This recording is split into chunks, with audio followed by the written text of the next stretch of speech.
A former trade minister presses the UK government to name and shame businesses that trade in Xinjiang.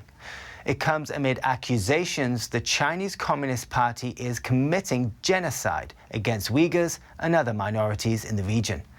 Here's NTD's Werrell with the details.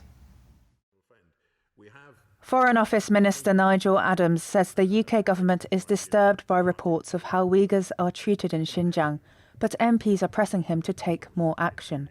A former trade minister says it's time to shift businesses out of the region. I suspect the Chinese government doesn't care a damn what we say in this chamber, but they do care about what British business is doing, and if British business withdraws business as a result of human rights violations. There are plenty of other friendly countries like India that can do anything China can do. So what has the minister done to summon in these businesses, to name and shame them, and to say they should move their imports and exports for China?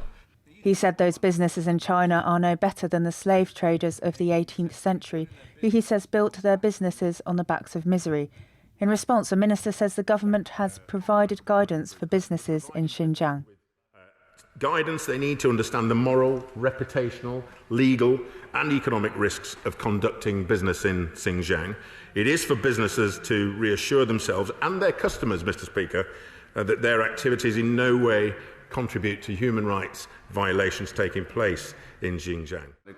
The remarks came in response to an urgent question in the Commons from former Conservative leader Sir Ian Duncan Smith. He raised concerns that relatives of witnesses who gave evidence at a recent Uyghur tribunal were coerced into giving false statements to Chinese state TV.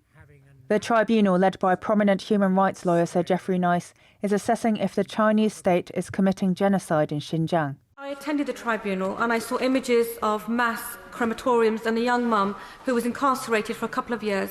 Her triplets were returned, 2 with marks around their neck and 1 was returned as a frozen corpse.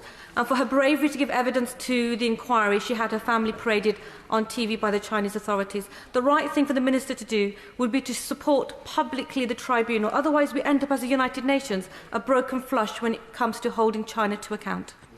Adams says his officials will study the resulting report from the Uyghur tribunal very carefully. There are MPs from both sides of these benches who are saying it's time to take a stronger stance against the Chinese state. Werrell, NTD News.